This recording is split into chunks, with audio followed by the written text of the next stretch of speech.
morning to all my viewers and welcome to this new episode of Random Talks. Today, I'm delighted to have with me Mr. Roshan Abeyesinghe. Mr. Abeyesinghe is a well-known cricket commentator from Sri Lanka. He has been covering cricket for more than 10 years now, and he has covered some of the most important milestone moments of Sri Lankan cricket in the last many years. So, a very, very good morning to you, Mr. Abeyesinghe. Morning, Siddharth. How are you? I'm good, sir. Delighted to have you with us here and really look forward to a wonderful journey of Sri Lankan cricket with you, sir. Thank you. Indeed, that's my hope as well. So sir, I would like to take you back to more than 20 years now. And this is the moment when I think probably in Sri Lankan cricket history was the greatest moment so far. Of course, they have gone on to win the 2014 T20 World Cup as well, but probably nothing could still beat that moment of the 1996 Cricket World Cup when Sri Lankan cricket was coming out of its stature as minnows and trying to prove itself to world cricket. So I would like you to maybe tell us a few years before the World Cup, how did the planning happen? Was the Sri Lankan cricket team really believing in itself that they would be able to win the World Cup? Well, it happened in 1996, so it was 25 years ago, and that was my first international debut as a young man, in the media, where I covered it for a radio station locally. So it was memorable for me as well, because my career started, along with that World Cup win. So I will always remember that as long as the World Cup win is remembered. But having said that, and as you correctly said, Sri Lanka was considered minnows, and then Sri Lanka was going nowhere, because the point is, you see, there was a war in the internal, terrorism happening in Sri Lanka, and lots of teams refusing to tour this country. So we were kind of given very few games, and in the past, there wasn't too much of money involved. So most of our cricketers were, I would say, semi-professionals. They were not actually professionals, and there was very little money to be earned out of cricket. But I think the turning point was when Sri Lanka elected a new president called Mr. Ana Punchiheva, who was a respected corporate leader.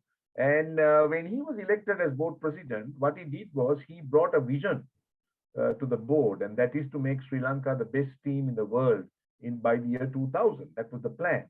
And then he set about in a very revolutionized way to try and organize it. He was looking at foreign coaches. He was looking at specialized support, and that resulted in the likes of Dev Watmo being contracted as a Sri Lankan coach, and Alex Konturi as the physio.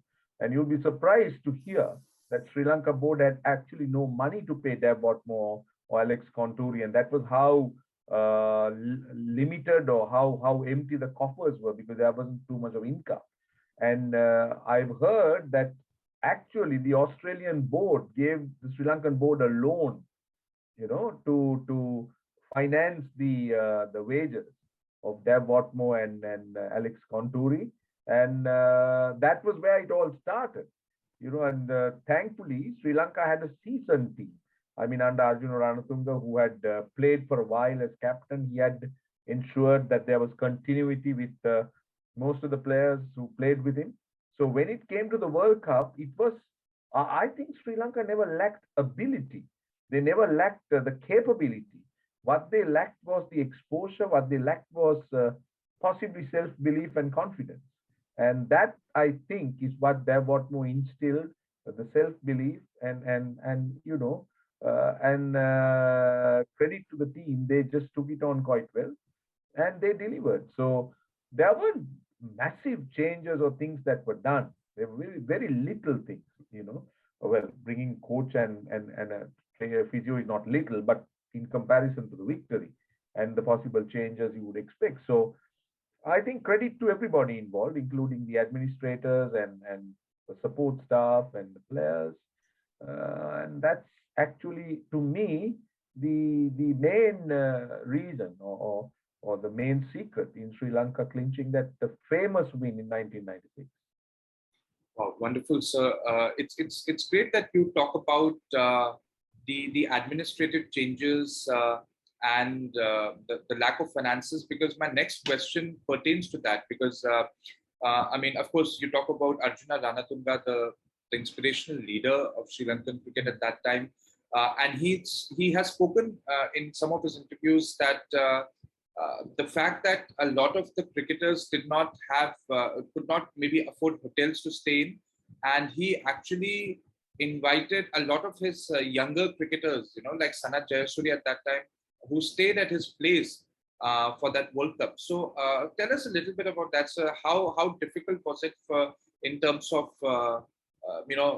staying together, and because we see these days cricketers have hotels to stay in, and wonderful facilities, but at that time, as you said, the lack of funds limited the ability of the players to maybe lead very comfortable lives. So tell us a little bit about that, sir. Well, essentially in the 90s, in the early 90s, cricket was an amateur's game in Sri Lanka. Players used to be employed for in mercantile establishments, and those mercantile establishments would play highly competitive, limited over tournaments. So they would, in order to win and for prestige, they would look to try and employ top cricketers. So that's where their money came from. There was no money, other than, of course, the odd sponsorship that a player might pick up. There was no money in the game at all.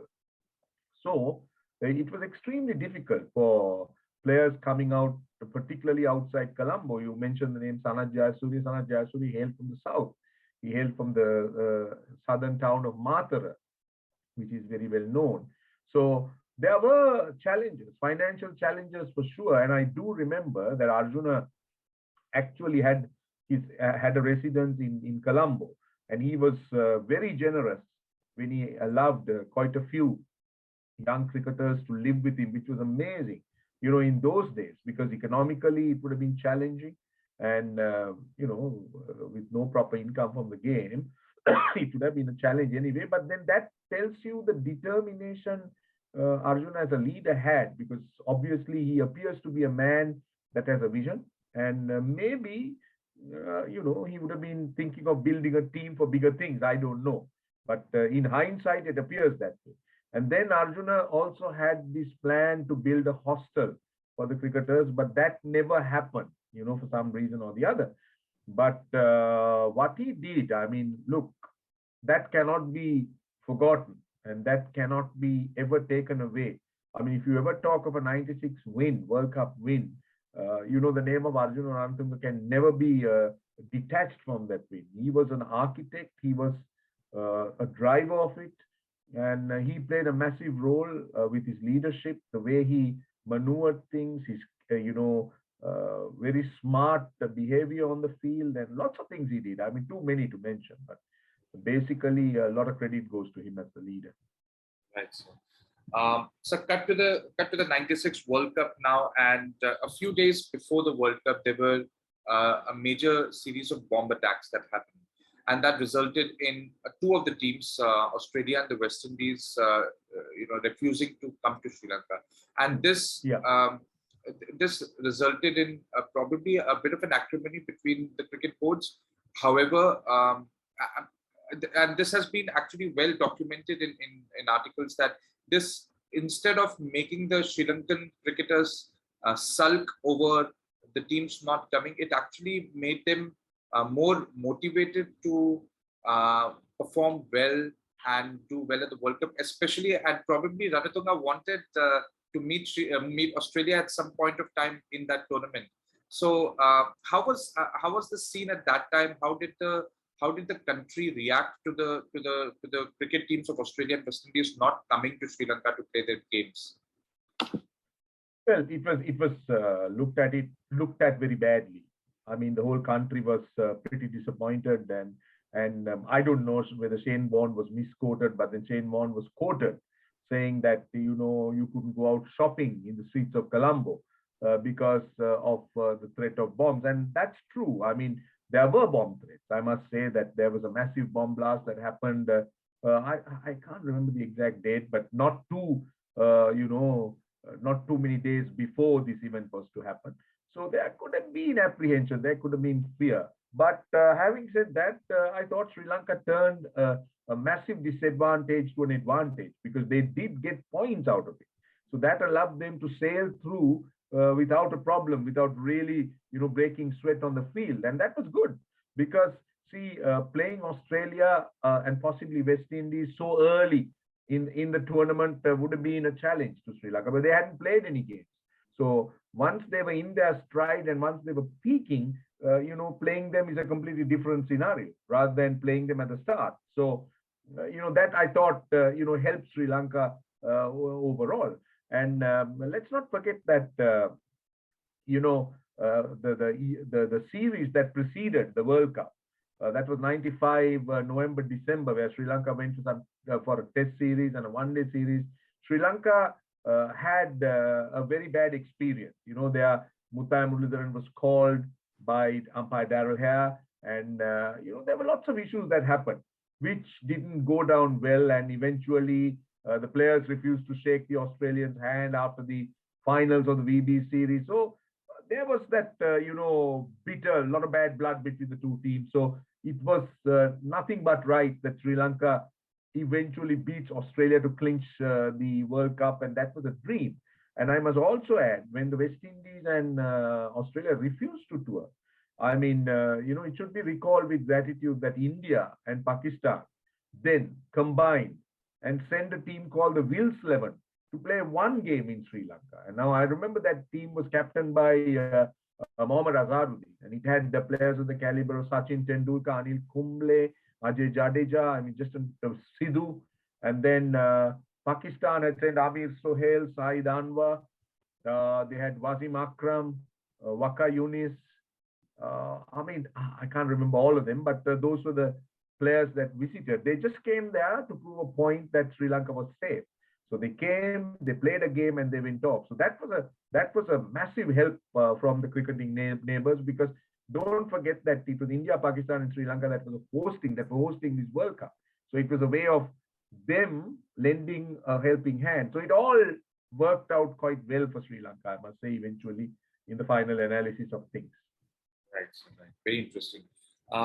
So now the World Cup starts, and we see, we all know what happened at the World Cup in terms of not just the Sri Lankan team winning, but revolutionizing the first 15 overs, because at that stage, we all know that the first 15 overs were considered to be the first power play. And it's very well documented again that Romesh Kaluvidarna and Sanat Jayasuriya revolutionized the opening. They were probably considered as pinch hitter openers. So if you can tell, sir, what was the plan, and how early before the tournament? You talk about the series in Australia, the tri-series that they played in December, January. Was it during that time that it was a conscious decision taken by Ranatunga or by the openers themselves that they will go hard in the first 15 overs? Well, it happened in that series, and I think it was a master stroke, possibly by Ranatunga and also Dulip Mendis, who was the manager of the Sri Lanka team, and another great cricketing mind of Sri Lanka, who captained Sri Lanka. I was chairman of selectors. So it was a plan, I think, hatched by them. I'm not privy to it, but I know that they were the like brain thrust, and with the coach Dev Watmore. So possibly Sanat Jayasuriya and Kaluvidarna were given the license just to go and revolutionize. It was thinking out of the box, and that was brilliant. And that's one of the reasons why Sri Lanka clinched that World Cup. They were far ahead of the other teams in terms of thinking, and very, very rational, sometimes irrational also, with the way they started sending Jayasuriya and Kaluvidarna, because that was not the way cricket was played then.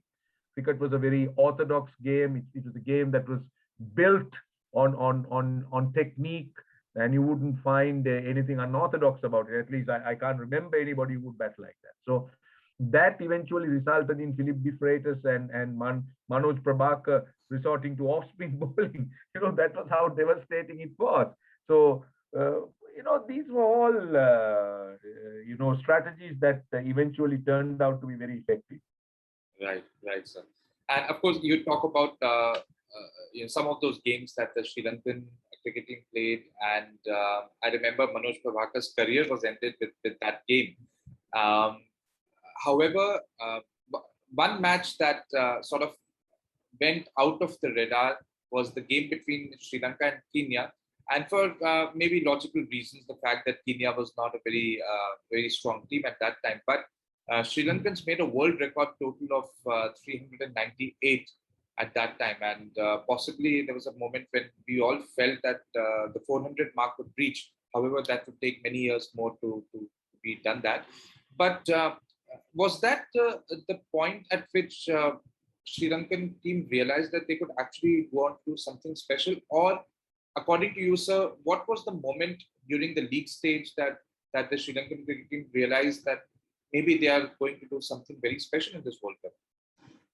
I think in the league stage, they played India, they played Zimbabwe, and they played England. No, England was in the quarterfinals, and Kenya. Yeah, they did not play the West Indies and Australia. So I think they had 5 games to play, by, if memory serves me right. I can't remember with any other team. So I don't think that the Zimbabwe game and the Kenyan game were the ones that really, got them to believe in the possibility. I felt it was the Indian games, because Sri Lanka beat India twice before they got there, and once they chased down a target and won quite easily, and another one they defended a target. So I felt, that was the point that really gave Sri Lanka that hope. So once in a preliminary round and in the quarterfinal. So I felt that it was semi-final, I think. But I felt that beating India, such a star-studded side, if memory serves me right, I think they chased down a score close to 260 and won by 6 or 7 wickets. 270, right? Yeah, something like that. I don't know. So that would have been possibly the clincher, where they started to believe themselves that they could beat top teams in the world, because India was a top team there, right? India was one of the top billings of the World Cup. Right. So to beat them was great. So it was just the momentum. I'm a firm believer of momentum, and the momentum was carried through. And one thing about Sri Lanka in that tournament that was amazing was that, you tend to peak, and you need to peak at the right time, because sometimes you peak a little bit too early and then start to lose, and that can be pretty detrimental. Sri Lanka strategy was right along, very consistent. They wanted to chase alone, and they won everything. They swept the board before them. Now that to me is pretty unique. It's not easy. It is not easy at all, where you can maintain that momentum, you can maintain that consistency and not drop a game. And when it came to the sudden death, after winning all those games in the first round, if you drop the game in the sudden death, all the good work's gone. You're out of the tournament. So in that sense, it was remarkable. Right, sir. And of course, you talk about the quarterfinal against England, and then I would just like to talk about the semi-final, sir, because as an Indian fan, it was quite a depressing moment. Yeah, quite a depressing moment, because at one point of time, India was chasing, by the way, 252. This is for my viewers to know, and we were posting along at a good rate, 98 for 1, when Sachin Tendulkar was stumped. So, what was your moment when you saw the Indian team crumble, and how did you guys, as in the Sri Lankan public, react to that sudden collapse of the? Was it something of a shock or surprise, or did you think that the Sri Lankan bowlers did have the ability to turn the game around? Well, firstly, India won the toss, so they had the option of batting first, but they opted to give Sri Lanka to bat first. So that was their mistake, right? It was their call, because being the home team, they should have known the conditions better. And the way the Sri Lankans were playing, I think the general belief of the fans was that Sri Lanka can win anything. It's possible, because they have reached that stage. And at 90 plus for 1, India were cruising along, and I think it was Sanjay that was stumped, right? Sanjay Manjrekar. No, sir, or Tendulkar. It was Sachin Tendulkar. Sachin Tendulkar that was stumped. So you wouldn't have expected the game to take such a turn with that stumping. But again, little things tend to lift the team.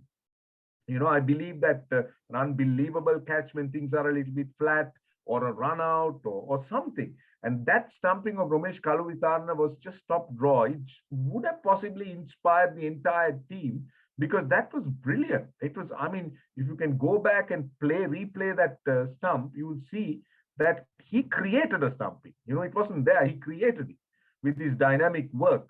So, and then to India's bad luck, the pitch started to respond in a manner that it started to turn square, and India had absolutely no answer. So it was something that was a little bit surprising, and we wouldn't have possibly expected a pitch to respond in such a short span in the manner it did, because it looked quite friendly, not friendly, but it looked quite all right. So yeah, those were all reasons, but I thought that stumping would have been possibly the decisive moment that really lifted the Sri Lankan spirit. So, and of course, not forget the fact that Arvinda De Silva launched one of the most famous counter attacks in the history of cricket World Cup. With that innings of 66 Yeah. that he played, and correct. in fact, when he got out, the total of the Sri Lankan team was only 76. So out of that, he had made 66. So that was the kind of impact that De Silva had.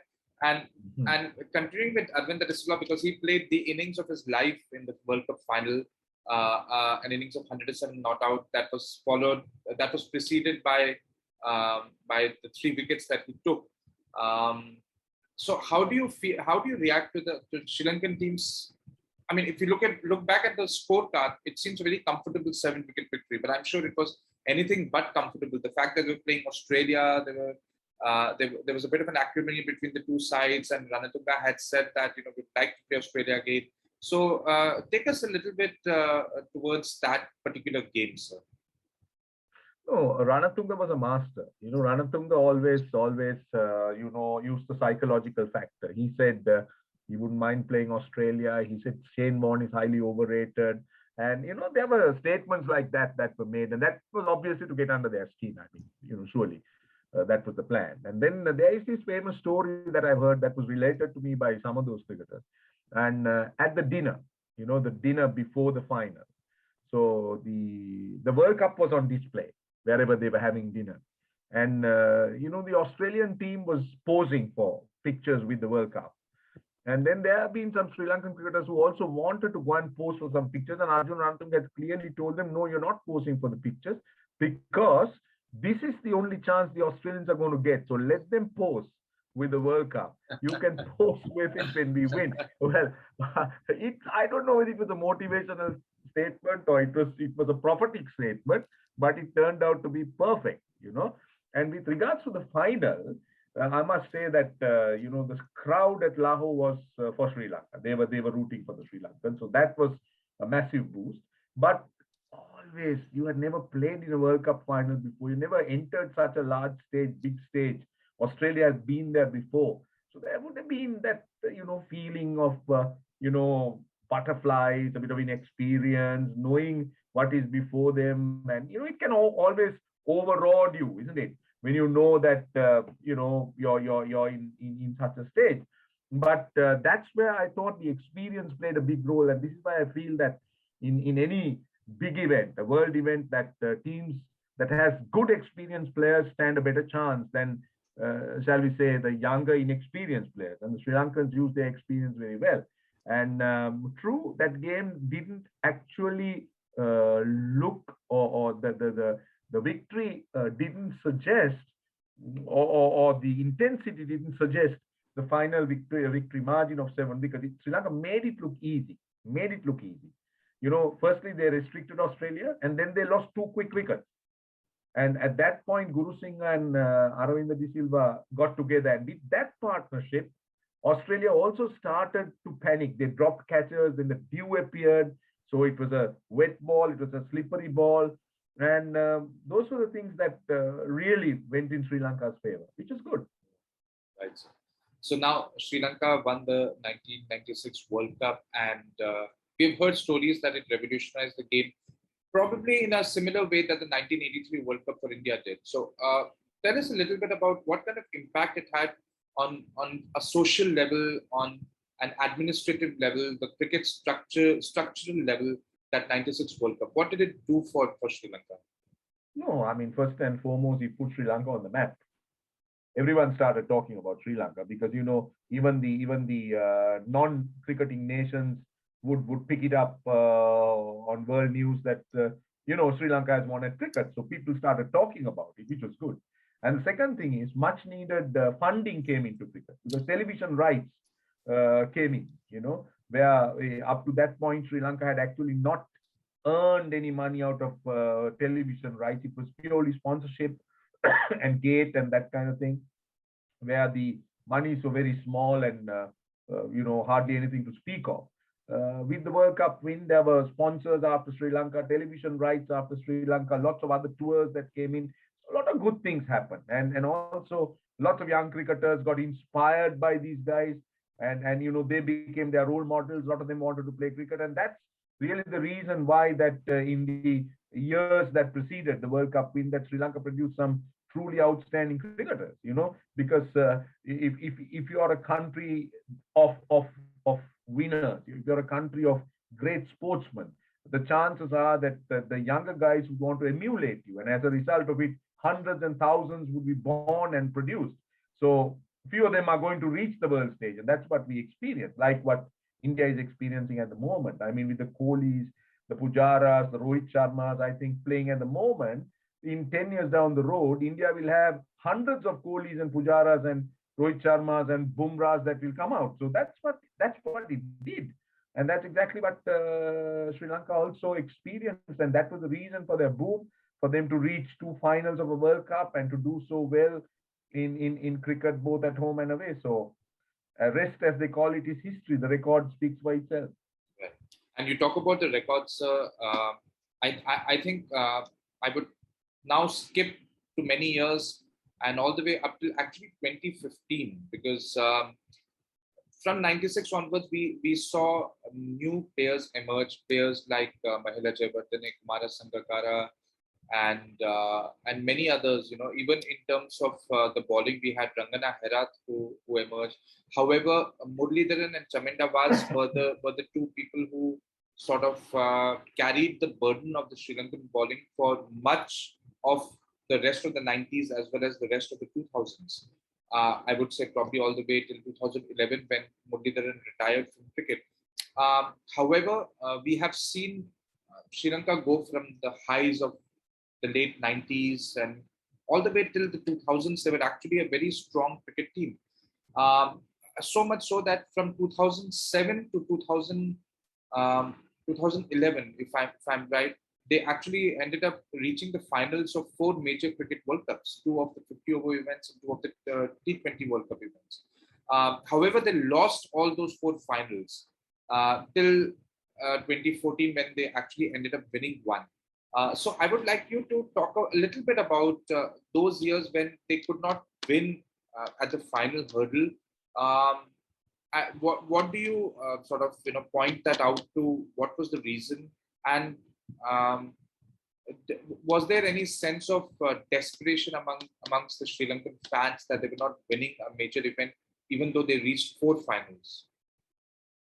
Well, it's difficult to put a finger on, a reason for not winning, a World Cup final, because we were talking about some real quality players who played it. I mean, it's just that possibly misfortune that, on those days, the other team played better. I mean, if you take the 2007 World Cup, Adam Gilchrist played with a Scotch ball in his glove, which was an innovation. And it came off, and Sri Lanka was on top, and then Gilchrist comes and plays an innings of his life. So, I mean, things like that. I mean, then I remember the T20, World T20 that was played in Sri Lanka, I think it was 2012, where on a slowish track, on a rather tired track, West Indies won the toss and batted, and it turned out to be a difficult pitch to bat, and West Indies defended a small score. Things like that. I mean, you can't really put a finger on it. It's difficult, But well, the fans would have liked to see Sri Lanka winning, but I don't know whether they were complaining too much because they were anyway a top team in the world, and they had won their fair share of games. And losing a final, there was disappointment, but yeah, there would have been a lot of disappointment. But I don't know. We didn't have social media too much then, so as a result of it, we really wouldn't know the actual sentiments of the fans. Right. So, as I told you, sir, before that a lot of new players emerged. Mahela Jayawardene Sangakkara. More recently, we had Angelo Matthews, Dinesh Chandimal, players of those quality emerged. However, post the retirement of Jayawardene and Sangakkara in 2015, from 2015 till possibly now in this year 2021, we have seen the Sri Lankan cricket sort of drop its standards quite a lot, in terms of not just the results, but in terms of the style of play. Um, we all know that T20 cricket has revolutionized the cricket in general, and the pace of playing cricket has gone up many a notch. So, what would you say about the Sri Lankan cricket team's recent downfall, and how do you think that they can pick themselves up from where they are right now? See, you really can't single out one reason for that. I mean, I'm sure it's a combination of many reasons, that possibly mistakes made by administrators, made by selectors. Few have been spoken of, but I could straight away see that. Firstly, I thought that Sangakkara and Mahela Jayawardene retired too close to each other, and I felt that that retirement wasn't managed properly. I also felt that not just me, that many people felt that Sri Lanka lost a generation of cricketers simply because of possible selection blunders. So I mean, these are all reasons for Sri Lanka being where it is, where they were, and their decline, where it was actually coming to a position of embarrassing, where they were losing almost every game. But if you look at the current crop, I mean, these are young guys, and they haven't still set the world on fire. They haven't still, produced Sangakkara or Jayawardene or Muralidharan, but there are signs of, positivity in that team. Beating India, I mean, the Indian team, people may talk of any strength, under strength, whatever strength you want to call it. At the end of the day, Sri Lanka can only play against the side that is put on the park by the opponents. Sri Lanka doesn't choose the opponent's team. And if India opts to send that team, so be it. As far as Sri Lanka is concerned, Sri Lanka beat India. That was a huge thing. It was not easy, but they did beat India. Then they beat South Africa in a one-day series. Then the likes of Wanindu Hasaranga and Dushmantha Chamira gets picked up by an IPL. And that is something that happened after a very long time. So these are, to me, positive little signs. These are little steps, the baby steps as one might call it, but they're emerging quite strongly in the horizon.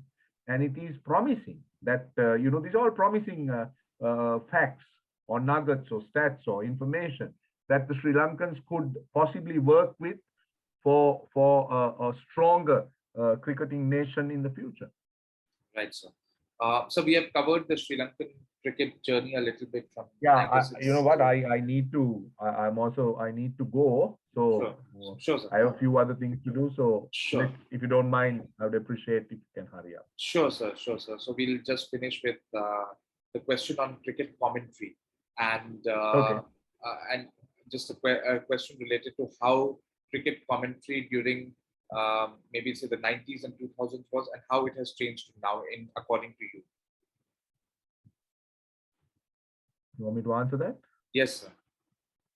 Yeah, I actually came into cricket commentary in the 90s. I came in 95, and then 96 is really when I started properly. And my initial career was radio.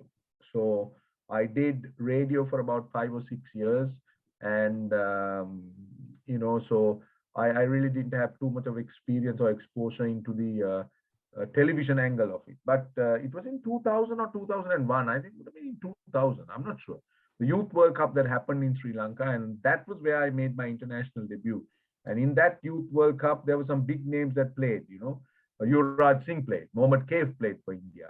Then Sri Lanka had some big names, Jahan 2000, sir. Yeah, Mubarak, 2000. Yeah. 2000. So you see, that was the year. So see, since then, I mean, initially I was kind of not a permanent feature. I was in and out, and whenever I got the opportunity, I worked. But thankfully, thank God, now in the last so many years, I have been able to be one of the permanent commentators that Sri Lanka has called upon. So that's a great honor and a privilege. What I can see is that, see, then most networks were quite willing to look at proper broadcasters, people who were trained and who knew what broadcasting is, who were not necessarily top cricketers, who were not necessarily top international cricketers.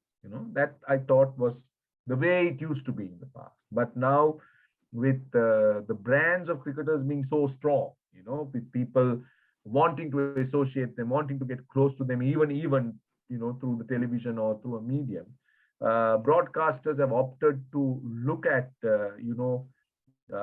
bringing some of them as against networks, as against broadcasters, and also the television commentary from being what should I say, being purely action oriented, purely a description of an action and the entertainment, has gone from that to a very analytical kind of commentary, where people have come up, and sometimes I feel that it's an overdose in certain cases, where you just analyze everything, and to the average viewer who doesn't understand the game too much, it can be, I don't know whether the word nuisance is right, but it can be, it's kind of too much, where you're exposed to a release point, or a grip, or a back grip, or a stance, or whatever, or a stride, which sometimes doesn't mean anything to an average viewer who's now getting into the game because of the entertainment it offers. But that's the way the game is evolving. So that, to me, is the biggest change, or the biggest shift in commentary, where even people like us, where I haven't played for the country, would now look to try and identify, though I don't want to do too much of analysis, because that's not my role, and my role is purely to be the lead, and whoever sits with me to kind of get them, draw them into the analysis part. But even I would try with my knowledge to understand where some of these analysis could be done and seen. So Right. that is the shift I see in commentary at the moment. There are too many questions and too little time as of now, sir, to ask. But thank you very much So for go giving on, me. go on. I might be able to stay with you for another 10 minutes or so. Okay, okay, sir. Um, just one last final question about. We have all heard that the lifeblood of Sri Lankan domestic cricket is Mhm.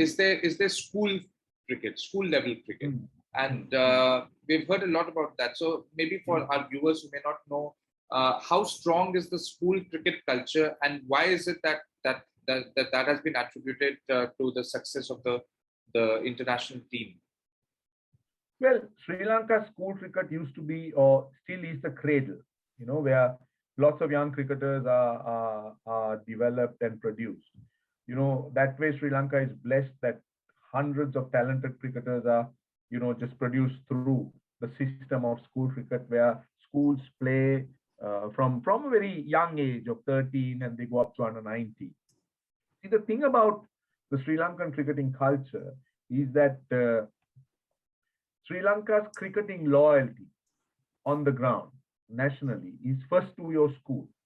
You're pretty proud about your school, because you've had schools fixtures that goes back, some over 100 years, some 60, 70, 80 years. So the rivalry remains. You see, saying always a school game is a massive rivalry, because schoolboys naturally of the two schools would, argue and rival, and would want their team to win. So what happens is that rivalry gets carried on both on and off the field. So that's why Sri Lanka has quite a few big matches, as they call it, the traditional big games. The biggest game is a game called Royal versus St. Thomas's, which is only a second in terms of age to Eton and Harrow, right? It's that old. I believe that was uninterrupted even during the war. I'm not sure.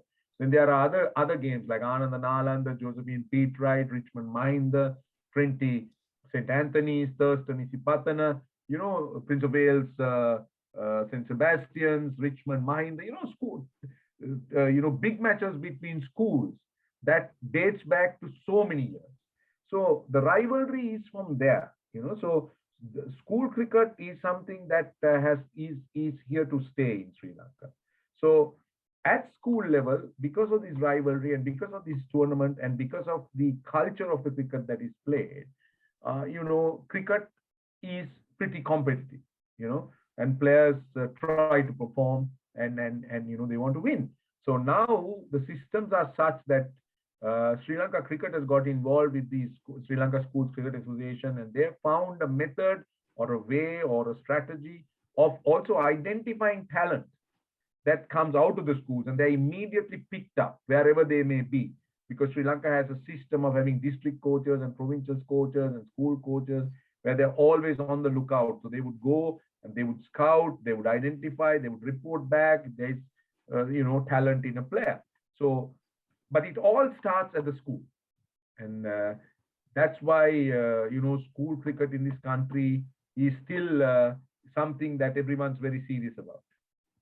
Wonderful, sir. Thank you very much, Mr. Roshan Abeyesinghe, for this insightful interview about Sri Lankan cricket. And I'm sure that all the viewers watching this would have got a bit of an information, not only about the major events in Sri Lankan cricket, but also the history behind Sri Lankan cricket. So thank you very much for your time, sir.